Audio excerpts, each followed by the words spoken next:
Don't forget to hit that subscribe button and ring the bell, because every time you do, somewhere in the galaxy, an alien realizes they've underestimated humanity. Let's dive in. Tied to a post, Elias squinted up at the towering shadow before him.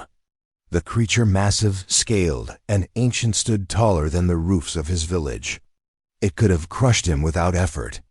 He squeezed his eyes shut, wishing for it to be over quickly, but instead of death, he felt a tremor in silence. Peeking cautiously, he found the beast now lounging with its chin resting in one clawed hand, elbows braced on the ground. Its massive head loomed at Elias level, almost casual in its posture. "You're a curious one, small human," the creature rumbled. Its voice wasn't just sound, it vibrated through Elias' bones. You can talk?"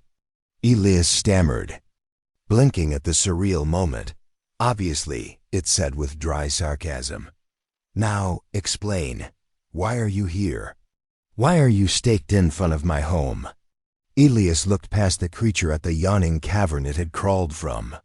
"I am here to, appease you?" The beast raised a brow ridge. "Appease me? Are you a master poet? A craftsman of rare skill? A prince bearing golden promises?" Elias flushed. "No, I'm just an apprentice carpenter. I can make tables. Maybe a bench or two, not dragon-sized, though." The dragon exhaled a smoky breath, chuckling. "So your grand gesture is furniture?" "No," Elias mumbled, eyes downcast. "I think they expect you to eat me." The dragon's laughter exploded in a gout of flame and smoke, its long body writhing with mirth. Elias stared, annoyed now. "It's not that funny." "Oh, but it is," the beast wheezed, wiping its eye ridge. "You're barely a snack, let alone a meal. When I'm hungry, I eat entire herds of cattle. What use is a single stringy human?" Elias glanced away, cheeks burning. The dragon leaned in, its breath warming Elias' skin. "So tell me, what great crime did you commit to be sent here? Steal something? Kill someone?" Elias shook his head. "No, just lost the draw. They held a lottery. I pulled the wrong number." "A lottery?" the dragon asked, genuinely intrigued. "Yeah, anyone considered essential was exempt. Healers, blacksmiths. But somehow the wealthiest were all essential too, including their spoiled brats." The dragon's expression twisted into something like a smirk. "Ah, the ever-reliable corruption of mankind. Power hoarded, fairness discarded. Some things never change." That jab stung. Elias narrowed his eyes. "You dragons aren't exactly known for your generosity either. You hoard treasure, burn cities." The dragon slowly rose to full height, making Elias shrink involuntarily. But instead of death, it reached forward and severed the rope. "Binding him. Come," it said simply, turning toward the cavern. "There's something I want to show you." Elias hesitated. Behind him lay a village that abandoned him to die. Ahead, a cave and a dragon with unknowable intentions. But curiosity pulled stronger than fear. He followed. Inside, the air was cooler. The dragon moved ahead effortlessly, while Elias stumbled over uneven rock. "You're brave," the dragon said after a while.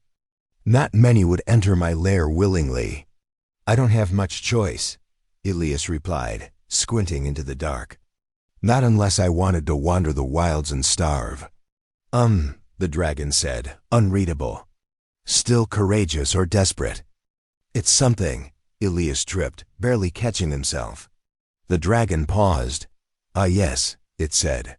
"You humans struggle in darkness. Here." It handed Elias a long stick. Confused, he opened his mouth to ask, but the dragon exhaled a narrow stream of flame that lit the torch. Elias flinched, instinctively shielding his face from the sudden heat.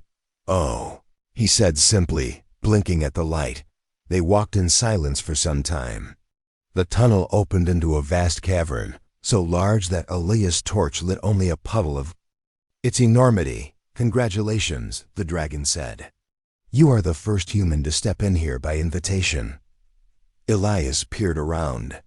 It's big? The dragon chuckled again. One moment. It disappeared briefly. Then a sudden whoosh. Of flame-ignited lines of oil or pitch carved into the stone. Fire raced along the walls, lighting the entire chamber in a stunning arc of orange and gold. The cavern was immense, big enough to fit the entire village 3 times over, but most striking was the far corner. A pile of twisted metal, scorched. Armor, shattered swords, and bleached bones. Elias froze. Go on, the dragon said. Take a look. He approached slowly, heart hammering. The remnants were unmistakable. Weapons, helmets, bits of enchanted rings. Human remains. They came to kill me, the dragon said, landing beside him with a gust of wind. Adventurers. Knights, glory seekers, for treasure I do not possess. But, Elias asked, why? Why come if there's no horde? The dragon snorted. Because I am a dragon. And dragons, as your tailies say, hoard gold. So they arrive, seeking myth and die, leaving me the very wealth they hope to steal. Elias looked at a rusted shield and shook his head. All of this, the dragon said, gesturing, I did not gather. It was brought to me. Their greed made it real.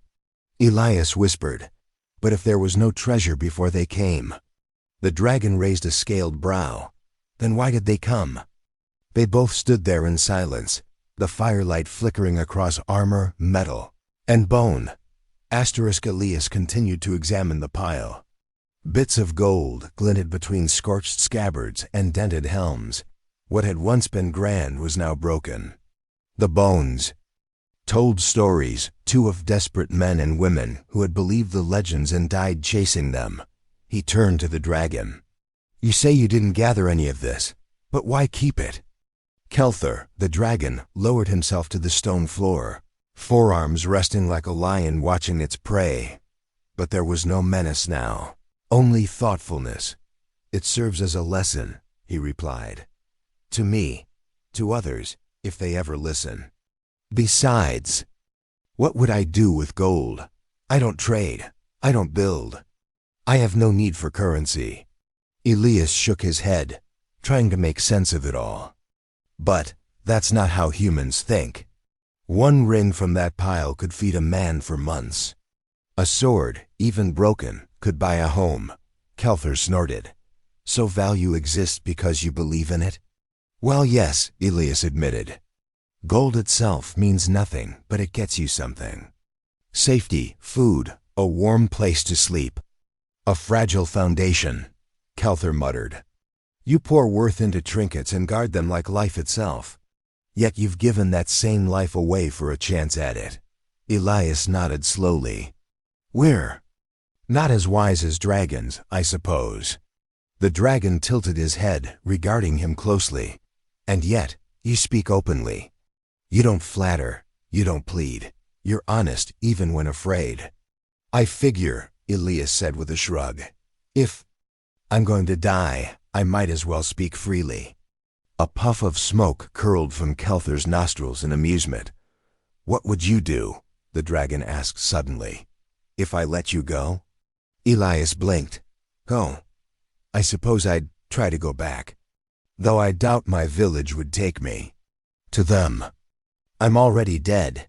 Then leave, Kelthur said simply. Wander. Find others. Make something of the life you still have. I'm a woodworker, Elias said. I build chairs. That's all I know. But now you've spoken with a dragon, Kelthur said, his voice almost soft. Surely that changes something.